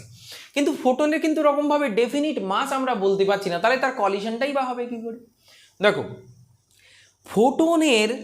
ফোটনের মাসটা কিন্তু আমরা ওইভাবে পদার্থ ফর্মে, কনডেন্সড ফর্মে আলোচনা করতে পারবো না। এখানে দেখো, এখানে পদার্থগুলো কনডেন্সড ফর্মে একে অপরের সঙ্গে আটকে রয়েছে, তাই একে আমরা বলেছি যে এর মধ্যে পদার্থের পরিমাণ যেটা রয়েছে সেটাই ভর। কিন্তু মহাবিশ্ব যখন আবিষ্কার হয়নি বা শুরুর মুহূর্তে ছিল, বা পৃথিবী যখন শুরুর মুহূর্তে ছিল, আমরা জানি গ্যাসীয় পিণ্ড ছিল, তাহলে গ্যাসের মধ্যেও ছোট ছোট পার্টিকেল থাকে আমরা ধরে নিতে পারি, কিন্তু সেগুলো কনডেন্সড ফর্মে এসে তখনই সলিড হয়। তার মানে গ্যাস থেকে হিট রিলিজ করে করে গ্যাসটা তখন কি হয়, লিকুইড ফর্মে আসে, লিকুইড আরও হিট রিলিজ করে, তারপর তার অ্যাটমিক আকর্ষণ বল আরও বেশি হয়ে যায় এবং তারা কাছাকাছি এসে তারা কি তৈরি করে, একটা সলিড তৈরি করে। তাহলে এই যে সলিড অর্থাৎ কনডেন্সড ফর্মে আসা, এই কনডেন্সড ফর্মে আসার আগে তারা কি ছিল, তারা এনার্জি ফর্মে ছিল, অর্থাৎ শক্তি রূপে ছিল। সেই শক্তিটার একটা কনডেন্সড রূপই হলো কি, শক্তির একটা কনডেন্সড ফর্মই হলো ভর, তাই তো? তাহলে ফোটনটা কিন্তু এই ভর ফর্মে থাকে না, ফোটন অলওয়েজ শক্তি ফর্মে অর্থাৎ এনার্জি ফর্মে থাকে। আইনস্টাইনের মাস এনার্জি ইকুইভ্যালেন্ট রিলেশন তোমরা জানো, E = mc²। ফিজিক্সের বোধহয় সবচেয়ে ইম্পর্টেন্ট ফর্মুলা এবং সবথেকে নোন ফেমাস ফর্মুলা, যেটা সবচেয়ে দেখতে সহজ, E = mc², যেখানে আমরা জানি যে ই ইজ দ্য ইকুইভ্যালেন্স, মানে এনার্জি ই এই যে ই পরিমাণ শক্তির ইকুইভ্যালেন্ট পরিমাণ ভর হচ্ছে এম, ইকুয়াল পরিমাণ নয়, ইকুইভ্যালেন্ট পরিমাণ ভর হচ্ছে এম। অর্থাৎ যদি আমরা ই পরিমাণ এনার্জিকে সি স্কোয়ার দিয়ে ভাগ করি তাহলে আমরা যে মানটা পাবো সেটাই হচ্ছে মাস, তাই তো? তার মানে কোনো একটা জায়গায় কিছু পরিমাণ এনার্জি রয়েছে, সেটা যদি কনডেন্সড ফর্মে আসতো তাহলে তার মাস কত হতো, এইটা হতো। তা ঠিক আলো যখন আসে তখন এনার্জি অর্থাৎ শক্তির আকারেই আসে, কিন্তু যদি কনডেন্সড ফর্মে আসতো তখন কিন্তু তার একটা মাস থাকতো। কিন্তু নর্মালি যখন ফোটন আসছে তার মাস আমরা এরকমভাবে হিসাব করছি না। কেন হিসাব করছি না? তার কারণ সে মাস ফর্মে থাকেই না, সেই এনার্জি ফর্মে থাকে। তবে তার মাস কত হবে সেটা আমরা ম্যাথমেটিক্যালি ক্যালকুলেট করতে পারি। যদি কনডেন্সড ফর্মে আসে তাহলে কত হয় সেটা আমরা ক্যালকুলেট করতে পারি কিসের সাহায্যে? এই যে সমীকরণটা আমরা ইউজ করেছি তার সাহায্যে রিলেট করে আমরা ওটা নির্ণয় করতে পারি। মানে তোমরা অ্যাজ ইট ভাবতে পারো যে আমি একজন ব্যক্তি এখানে দাঁড়িয়ে রয়েছি, ধরো কোনো একটা নেগেটিভ এনার্জি, আশপাশে কোথাও ভূত রয়েছে, হঠাৎ করে ভূত এসে আমার শরীরের মধ্যে প্রবেশ করে গেল। বা তোমরা শক্তিমান সিনেমায় দেখতে, মানে শক্তিমানে দেখতে এরকম ঘুরতে ঘুরতে ঘুরতে ঘুরতে এসে হঠাৎ করে কার দেহের মধ্যে ঢুকে শক্তিমান হয়ে গেল, লড়াই করতে শুরু করলো, এরকম ব্যাপার। তার মানে কি, সেই ভূতটা যখন ছিল নেগেটিভ এনার্জি, সেই এনার্জিটা যখন ছিল তার কোনো বিশেষ রূপ আকৃতি ছিল না। সেই শক্তিটা একজন ব্যক্তির দেহে প্রবেশ করলো, তখন সেই শক্তিটা সে প্রকাশ করতে পারলো, কারো একটা দেহ ধারণ করলো। ঠিক সেরকম ফোটনও শক্তির ফর্মে আসে, ও একটা দেহ নিয়ে আসে না। যদি দেহ নিয়ে আসতো তাহলে ওর একটা মাস পাওয়া যেত, তাই না? কিন্তু ও দেহ নিয়ে আসে না, ও শক্তি ফর্মে আসে। কিন্তু ওই শক্তিটাই যদি কনডেন্সড ফর্মে আসতো তাহলে একটা মাস কিন্তু পাওয়া যেত। তাহলে আমরা কি বললাম, যে ফোটনটা আসলে শক্তির আকারে আসে, সেই শক্তির আকারে এসে সে কি করে, কোলাইড করে। তাহলে এই কলিশন কিন্তু শক্তির কলিশন, মানে শক্তিটা এবার ইলেকট্রনে ট্রান্সফার হলো। তার মানে এইটাই সংঘর্ষ, এই শক্তিটা ইলেকট্রনের সঙ্গে, মানে ইলেকট্রনে ট্রান্সফার হলো। তাহলে এটা সংঘর্ষ কেন বলছি? বা এখানে অ্যাবজর্বেশন হতে পারে, বা আমরা বলছি রিফ্লেক্ট হতে পারে। কেন? দেখো, তুমি কোনো একটা জিনিস দান করতে চাও ধরো, কিন্তু আমরা অপাত্রে দান বলে একটা কথা জানি, যেখানে কি দেখা যায় যে যার সেই জিনিসটা রাখার ক্ষমতা নেই তার কাছে যদি আমি সেই জিনিসটা দান করে থাকি তাহলে সে তার মূল্যটা, প্রকৃত মূল্যটা সে বুঝতে পারবে না, তাই তো? তাহলে প্রকৃত মূল্য যে বোঝে তাকেই আমরা সেই জিনিসটা দান করতে পারবো, তাই তো? তাহলে মূল কথা হচ্ছে ইলেকট্রন নিজের কাছে এনার্জি নিতে পারে, আমি ধরে নিলাম, কিন্তু দেখা গেলো একটা ইলেকট্রন ঠিক যতটা এনার্জি ধারণ করতে পারে সে ততটা এনার্জি অলরেডি নিজের মধ্যে ধারণ করে রেখেছে। তার মানে একটা ইলেকট্রন সর্বোচ্চ যত পরিমাণ এনার্জি শোষণ করতে পারে, করে নিজের দেহের মধ্যে রাখতে পারে, সেই পরিমাণ এনার্জি শোষণ করে ও দেহের মধ্যে রাখা রয়েছে। তারপরে বাইরের থেকে ফোটন ওর উপরে এসে পড়লো, অর্থাৎ ফোটন চাইলো আমার এনার্জিটা তোমাকে দিয়ে দিই বাবা, দিয়ে আমি মুক্ত হয়ে যাই জীবনে। কিন্তু ফোটনের যে এনার্জি, সেই এনার্জিটা ফোটন বুঝতে পারেনি যে ওই ইলেকট্রনের কাছে এনার্জি অলরেডি আছে, তাই ও আমার এনার্জি নিতে পারবে না। তাই ফোটন ভুল করে ওখানে অপাত্রে দান করতে গিয়েছিল। কিন্তু ফোটন বুদ্ধিমান, ফোটন অপাত্রে দান করে না। তাহলে ফোটন যখন দেখলো যে ওর নেওয়ার ক্ষমতা নেই তখন ফোটন কিন্তু দেবে না। তার মানে সেই যে এনার্জিটা, সেই এনার্জিটা আর ইলেকট্রনটা কি করবে না, অ্যাবজর্ব করবে না। ইলেকট্রনটা সেই এনার্জি অ্যাবজর্ব করতে পারবে না বলেই ওই এনার্জিটা আবার রিফ্লেক্ট হবে, অর্থাৎ ফোটন রিফ্লেক্ট হয়ে পালিয়ে যাবে। তার মানে আমরা বুঝলাম যে ফোটনের যে শক্তি, সেই শক্তিটা হয় শোষণ হবে নতুবা শোষণ হবে না, এর মাঝখানের কোনো কন্ডিশন বা শর্ত হতে পারে না। তাহলে ফোটনের এনার্জি হয় শোষণ হবে নতুবা শোষণ হবে না, অর্থাৎ ফোটন তার পুরো শক্তি নিয়ে ফেরত চলে যাবে। এটা আমরা বুঝলাম। তার মানে এবার আর একটা জিনিস আমরা বুঝবো, এবং এটা লাস্ট পয়েন্ট হতে চলেছে। তাহলে বুঝলাম যে ফোটনের মধ্যে যে কলিশন হয় ফোটন ইলেকট্রনের মধ্যে, সেটা হচ্ছে ইলাস্টিক কলিশন। তাহলে এই যে কলিশন, সেখানে কি হয়, সংঘর্ষের আগে এবং সংঘর্ষের পরে মোট শক্তি সর্বদা ধ্রুবক থাকে। এবার লাস্ট যে কন্ডিশনটা আমরা পড়ব সেটা হচ্ছে যে ইন্টেন্সিটি অফ লাইট। তার মানে কি, দেখো এটা আমি এখানে লিখছি, এটা 5 নম্বর পয়েন্ট, আমি 6 নম্বর পয়েন্টটা এখানে লিখছি। আমরা কি বলছি যে ফোটনের যে শক্তি, ফোটনের কাছে কতটা শক্তি রয়েছে সেটা দেখো যে কোনো একটা গিভেন ওয়েভলেন্থে লাইট, কোনো একটা নির্দিষ্ট ওয়েভলেন্থে, সাপোজ এই যে লাইটটা ছিল রেড কালার, তাহলে এই রেড কালারের লাইটটা যদি আমরা আরও তীব্র করি, তীব্র করা মানে কি, তুমি এখানে টর্চ ফেলে মানে টর্চের আলো ফেলছো মনে করো, এখন টর্চের আলো ফেলছো, একটা টর্চ দিয়ে আলো ফেললে এইটুকু জায়গায়, ধরো এইটুকু জায়গায় একটা টর্চ দিয়ে আলো ফেললে, তারপর তুমি আরেকটা টর্চ দিয়ে ওই একই জায়গায় আলো ফেললে, ঠিক আছে, তারপর আরেকটা টর্চ দিয়ে ওই একই জায়গায় আলো ফেললে, এইরকম বারবার তুমি টর্চ মানে বিভিন্ন টর্চ থেকে লাইট কিন্তু ওই একই জায়গায় ফেলছো, তাই তো। এতে কি হচ্ছে দেখো, ওই জায়গায় যে ফোটন কণা পড়ছিল, প্রথমে একটা লাইট মানে একটা সোর্স থেকে যখন আলো এসে এখানে পড়ছিল, তখন এর মধ্যে যে পরিমাণ ফোটন কণা পড়েছিল এই জায়গায়, তারপর আর একটা লাইট সোর্স থেকে যদি ওই একই জায়গায় আলো ফেলা হয়, তাহলে ওখানে ফোটনের পরিমাণ বেড়ে যাবে না, তারপর আরও আরেকটা লাইট যদি এখানে ফোকাস করা হয়, তাহলে ফোটনের পরিমাণ এখানে আরও বেড়ে যাবে। তার মানে যত লাইট বেশি হবে, লাইট যত তীব্র হবে, তত সেই লাইট তো ফোটন কণা নিয়ে আসবে, তাই না। তার মানে লাইটের তীব্রতা যত বাড়বে, তত ফোটন কণার পরিমাণও বাড়বে। তার মানে when the intensity increased, the light intensity is increased, তার মানে লাইটের ইন্টেন্সিটি অর্থাৎ লাইটের তীব্রতা, আলোর তীব্রতা যত বাড়ানো হবে, ফোটনের পরিমাণও তত বাড়বে। তার মানে একটা পার্টিকুলার বিশেষ ওয়েভলেন্থের, বিশেষ তরঙ্গ দৈর্ঘ্যের কোনো একটা আলো নিয়ে সেই আলোর তীব্রতা আমরা যত বাড়াবো ফোটনের সংখ্যাও তত বাড়বে। তাহলে নাম্বার অফ ফোটনস, তাহলে কি লিখবো, numbers of photons, number of photons increases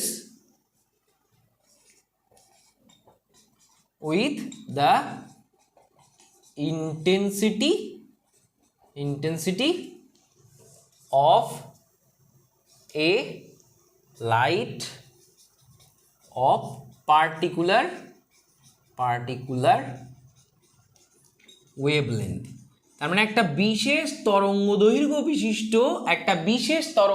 বিশিষ্ট আলো, একটা বিশেষ তরঙ্গ দৈর্ঘ্যের আলোর যদি তীব্রতা আমরা বাড়াই, একটা নির্দিষ্ট তরঙ্গ দৈর্ঘ্যের আলোর কথা আমরা বলছি, রেড ফেললে রেড, হোয়াইট মানে রেড ফেললে রেড, ভায়োলেট ফেললে ভায়োলেট, গ্রিন ফেললে গ্রিন, ইয়েলো ফেললে ইয়েলো, এমন।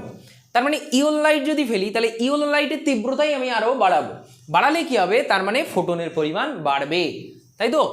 তার মানে আমরা জানি যে লাইট কি নিয়ে তৈরি, লাইটই ফোটন নিয়ে তৈরি। তাহলে একটা টর্চের থেকে আলো ফেললে যে পরিমাণ ফোটন বার হবে, আর একটা টর্চ থেকে একই জায়গায় আলো ফেললে ফোটনের পরিমাণ আরও বেড়ে যাবে, তাই তো।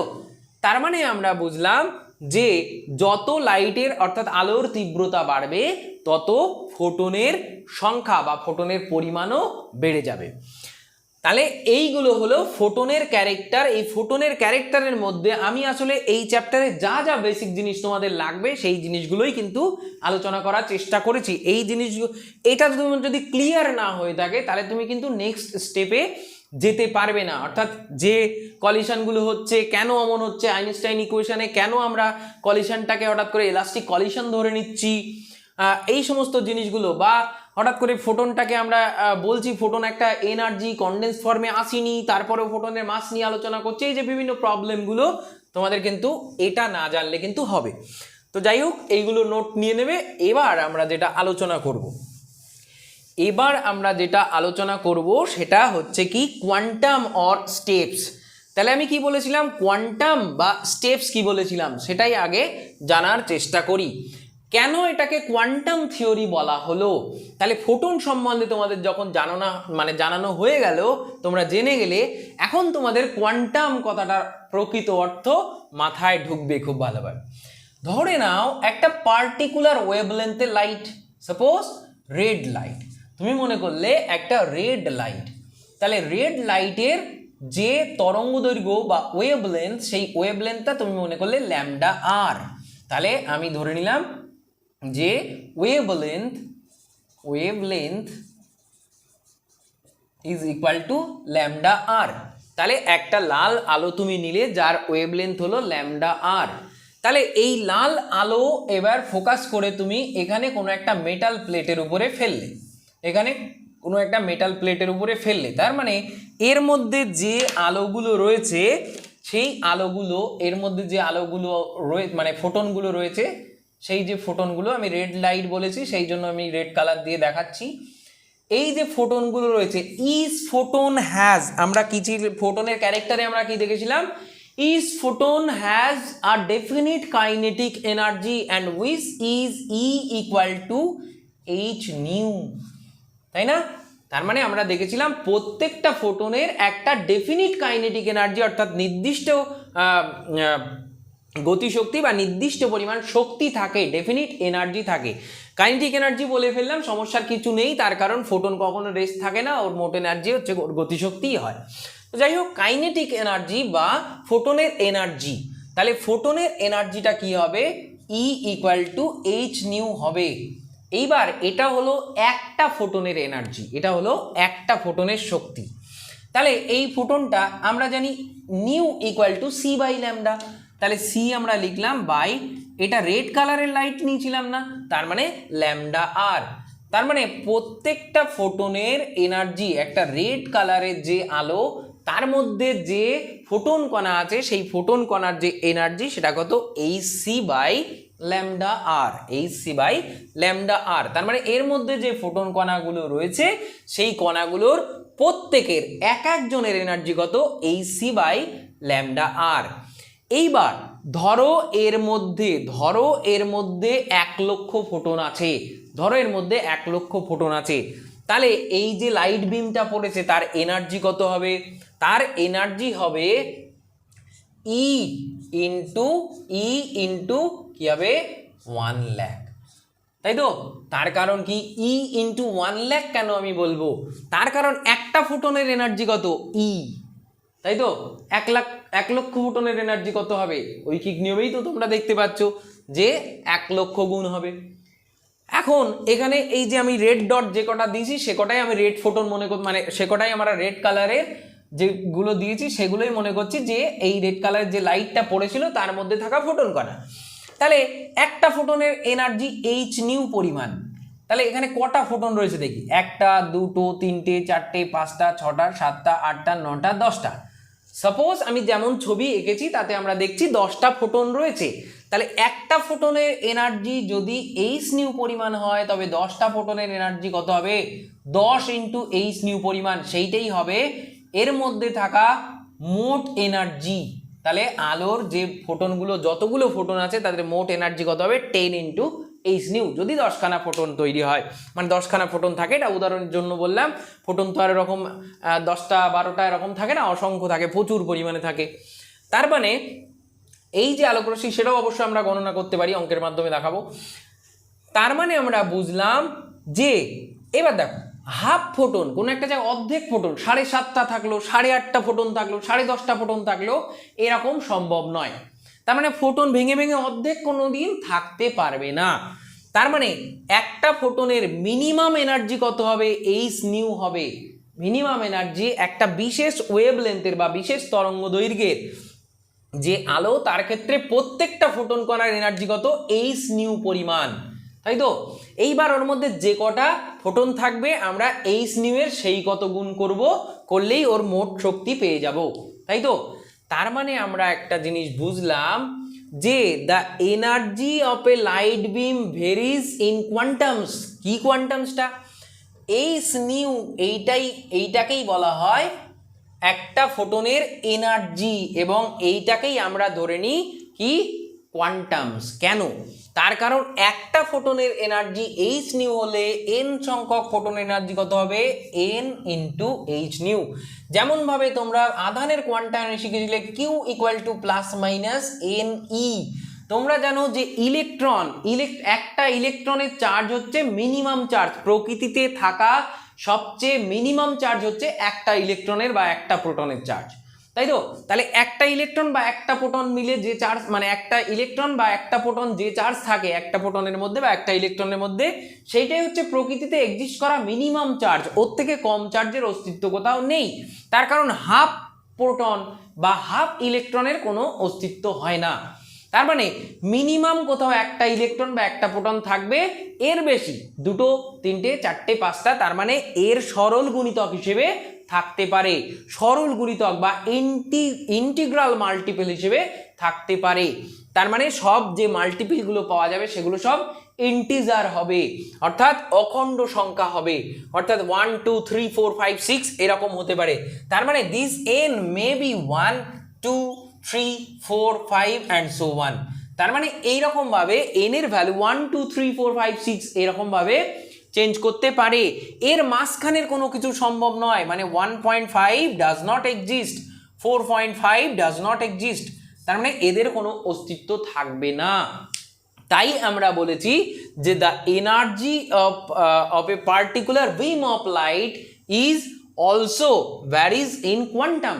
তার মানে কি, সেটাও একটি ফোটনের গুণিতক রূপে থাকে। তার মানে যে মোট শক্তি, কোনো একটা লাইট বিমে থাকা মোট শক্তি, সেই মোট শক্তিটা গঠন করতে গেলে যে কটি ফোটন লাগে সেই কত নাম্বারের সঙ্গে যদি আমরা এইচ নিউ গুণ করি তবেই পাওয়া যাবে ওই লাইট মোট কত শক্তি বহন করে নিয়ে এসছে, তাই তো? তার মানে এখান থেকে আমরা জানলাম যে কেন আমরা এর নাম দিলাম কোয়ান্টাম থিওরি। তার মানে একটা ফোটনের যে এনার্জি এইচ নিউ সেইটাকেই আমরা বলি কোয়ান্টা, তাহলে সেইটাকেই আমরা বলি কোয়ান্টা, তাই তো? এইবার এইটাকেই এর যে ইন্টিগ্রাল মাল্টিপলগুলো পাওয়া যায় সেরকমভাবে মাল্টিপল রূপেই আমরা ফোটনের মানে কোনো একটা পার্টিকুলার লাইট বিমের এনার্জি ক্যালকুলেট করতে পারি। তাহলে এই ছিল ফোটন সম্বন্ধে সম্পূর্ণ আলোচনা, কেন কোয়ান্টাম থিওরি এবং কেন ফোটো ইলেকট্রিক এফেক্ট বা কেন আমরা ফোটন থিওরি অফ লাইট বলছি। এইবার এই যে ফোটন, সেই ফোটনে থাকা এনার্জি এবার ধাতব পৃষ্ঠে মেটালগুলো কিভাবে নেবে, সেই রকম চরিত্রের ভিত্তিতে আমরা কি করব, পরের আলোচনাগুলো এগিয়ে নিয়ে যাব। এবং সেখানে একটা বিশেষ জিনিস সবার আগে আমাদের মাথায় রাখতে হবে, সেটা হচ্ছে ওয়ার্ক ফাংশন বা কার্য অপেক্ষক, কোনো একটা মেটালের কার্য অপেক্ষক। দেখো, কোনো একটা মেটাল থেকে আমি চাইছি ইলেকট্রনগুলো বেরিয়ে আসুক, কিন্তু মেটাল কি চাইবে যে স্বইচ্ছায় ইলেকট্রনগুলো ত্যাগ করে তোমার কাছে দিয়ে দিতে? একদম না। তোমার সুবিধার জন্য তুমি ইলেকট্রনগুলোকে বাইরে বার করে নিয়ে আসার চেষ্টা করছিলে, তার কারণ ইলেকট্রনগুলোকে চালাতে পারলেই, বর্তনীর মধ্যে ঘোরাতে পারলেই তুমি তড়িৎ প্রবাহ পাবে, ফ্যান চালাবে, আলো জ্বালাবে, ভীষণ মস্তি পাবে। কিন্তু পদার্থের তো ক্ষতি হচ্ছে, তার মধ্যে থেকে জোর করে তুমি ইলেকট্রন টেনে নিচ্ছ, তারই মানে জোর করে বার করে নিচ্ছ, ছিনিয়ে নিচ্ছ। তার মানে সে সর্বোচ্চ প্রচেষ্টা করবে নিজের কাছে ইলেকট্রনগুলোকে আঁকড়ে ধরে রাখার, তারপরে তুমি এক্সট্রা এনার্জি বাইরের থেকে সাপ্লাই দিলে বলেই ইলেকট্রনগুলো তার থেকে ছাড়িয়ে বেরিয়ে আসতে পারলো। কিন্তু দেখো, প্রত্যেকের মায়া মহব্বত ভালোবাসা সব একরকম নয়, সবার প্রতি টান একরকম নয়, কারোর টান অনেক বেশি, কারোর টান অনেক কম। তাহলে যে সমস্ত ধাতব পদার্থের মধ্যে থাকা নিউক্লিয়াস তাদের ইলেকট্রনগুলোকে অনেক শক্তিশালী বন্ধন দ্বারা আটকে রেখেছে, তাদের বন্ধন ভাঙতে গেলে আমাদের বেশি শক্তি ব্যয় করতে হবে, তাই না? অর্থাৎ তাদেরকে বেশি শক্তি দিতে হবে, তবেই তারা ভাঙবে। আবার অনেক ছোট মানে অনেক পদার্থ রয়েছে, মানে অনেক নিউক্লিয়াস রয়েছে যারা ইলেকট্রনগুলোকে খুব লুজলি ধরে রেখেছে, অর্থাৎ ইলেকট্রনগুলোকে খুব বেশি আকর্ষণ করে না, ওদের মধ্যে ঝগড়াঝাটি হয় সবসময়, সেই জন্য ওদের মধ্যে বন্ডিংটা কমে গিয়েছে, অর্থাৎ ওদের মধ্যে বন্ধনটা অনেক কম, সেই জন্য ওরা যে কোনো সময় ওখান থেকে বেরিয়ে আসতে পারে, খুব অল্প এনার্জি বাইরের থেকে পেলেই ওরা বেরিয়ে যেতে পারে, অর্থাৎ খুব অল্প শক্তি শোষণ করেই ওখান থেকে ইলেকট্রন মুক্ত হয়ে যেতে পারে। তার মানে যে ধাতব পদার্থ ইলেকট্রনগুলোকে অনেক বেশি বল দ্বারা টেনে রাখবে তাদেরকে মুক্ত করতে গেলে অনেক বেশি শক্তি লাগবে, আর যারা কম টানবে তাদেরকে মুক্ত করতে গেলে কম শক্তি লাগবে, তাই তো? এইবার যে শক্তি লাগলো সেটাকেই বলা হয় ধাতুর কার্য অপেক্ষক। অর্থাৎ কোনো ধাতুর থেকে ইলেকট্রনকে মুক্ত করতে গেলে যে পরিমাণ আমাদের শক্তি ধাতুকে দিতে হয়, মিনিমাম যে পরিমাণ শক্তি ধাতুকে দিতে হয়, সেটাই হলো ওই ধাতুর কার্য অপেক্ষক। তার মানে বুঝলাম সবার ভালোবাসা একরকম নয়, টান সমান নয়, সেই জন্য সবাই ইলেকট্রনগুলোকে, অর্থাৎ সব নিউক্লিয়াস ইলেকট্রনগুলোকে একই বল দ্বারা টানবে না, কেউ বেশি টানে, কেউ কম টানে। যে কম টানে তাদের কাছ থেকে ছিনিয়ে নেওয়া সহজ, যে বেশি টেনে রেখেছে তার কাছ থেকে ছিনিয়ে নেওয়া কঠিন। সেই জন্য যারা বেশি টানে তাদের কার্য অপেক্ষকের মানও বেশি, অর্থাৎ তাদের বার করতে বেশি এনার্জি লাগবে, আর যারা কম টানে তাদের কার্য অপেক্ষক কম, অর্থাৎ তাদের বার করে নিয়ে আসতে অপেক্ষাকৃত কম শক্তি প্রয়োজন হবে। এবং সেই ওয়ার্ক ফাংশনের একটা চার্ট, যে সমস্ত ধাতব পদার্থ ফটো ইলেকট্রিক এফেক্ট ঘটাতে পারে তাদের মধ্যে কিছুটা আমরা লিখেছি। এখানে তুমি দেখতে পাচ্ছ যে caesium, potassium, sodium, lithium, calcium, copper, silver, platinum, এই সমস্ত যে ধাতুগুলো রয়েছে তারা সবাই ফটোসেন্সিটিভ, অর্থাৎ এদের উপরে ফোটন কণা পড়লে অর্থাৎ আলো পড়লে এরা উত্তেজিত হয়ে এদের ইলেকট্রন বাইরে বেরিয়ে আসতে পারে। কিন্তু পয়েন্ট টু বি নোটেড কি, তোমরা দেখতে পাচ্ছ যত নিচের দিকে যাচ্ছি প্ল্যাটিনামের ক্ষেত্রে তুমি দেখতে পাচ্ছ 5.6 ইলেকট্রন ভোল্ট এনার্জি লাগবে তার ইলেকট্রনকে নিউক্লিয়াসের আকর্ষণ বলের বাইরে নিয়ে আসতে, কিন্তু সিজিয়ামের ক্ষেত্রে মাত্র 1.9 ইলেকট্রন ভোল্ট এনার্জি লাগবে তার ইলেকট্রনকে মুক্ত করতে। তাহলে কার নিউক্লিয়াস বেশি শক্তিশালী বল দ্বারা আকর্ষণ করছে, প্লাটিনাম না সিজিয়াম? অর্থাৎ সিজিয়াম নিউক্লিয়াসের ভালোবাসার পরিমাণ বেশি না প্লাটিনামের ভালোবাসার পরিমাণ বেশি? প্লাটিনাম কিন্তু তার চারপাশে ঘোরা ইলেকট্রনগুলোকে বেশি ভালোবাসে, and that is why it attracts more than cesium. সিজিয়ামের থেকে অনেক বেশি বল দ্বারা প্ল্যাটিনাম টানে, এবং সেই কারণের জন্য প্ল্যাটিনামের যে চারপাশে যে ইলেকট্রনগুলো ঘুরছে তাকে সহজে ছিন্ন করা যায় না, এবং that is why it requires more energy to excite the electron and gets it out from its orbit.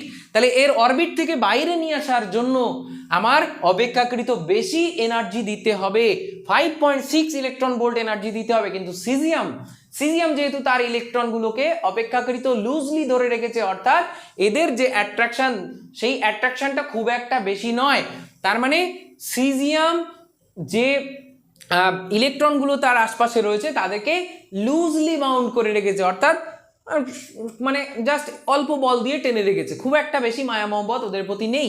অল্প এনার্জি বাইরে থেকে দিলে ইলেকট্রন এক্সাইট হয়ে বাইরে বেরিয়ে যেতে পারবে, and that energy is 1.9 electron volt. তার মানে দেখা যাচ্ছে সিজিয়ামের সঙ্গে প্লাটিনামের তুলনা করলে সিজিয়াম অনেক দুর্বল আকর্ষণ বল দ্বারা ইলেকট্রনগুলোকে আটকে রেখেছে, কিন্তু প্ল্যাটিনাম অনেক শক্তিশালী আকর্ষণ বল দ্বারা আটকে রেখেছে, তাই তো? সেই জন্য আমরা বলবো যে কার্য অপেক্ষক সিজিয়ামের ক্ষেত্রে অনেক কম অ্যান্ড প্ল্যাটিনামের ক্ষেত্রে অনেক বেশি। তার মানে work function of platinum is more than work function of caesium. তাহলে সিজিয়ামের থেকে প্ল্যাটিনামের ওয়ার্ক ফাংশন বা কার্য অপেক্ষকের মান অনেক বেশি। তাই যদি প্ল্যাটিনামের ইলেকট্রনকে সরাতে হয় তাহলে অনেক বেশি পরিমাণে অনেক বেশি ফ্রিকোয়েন্সির আলো অর্থাৎ বেশি এনার্জি সম্পন্ন আলো সেখানে ফেলতে হবে, কিন্তু অপেক্ষাকৃত কম এনার্জি সম্পন্ন আলো সিজিয়াম থেকে ইলেকট্রনকে মুক্ত করতে পারবে।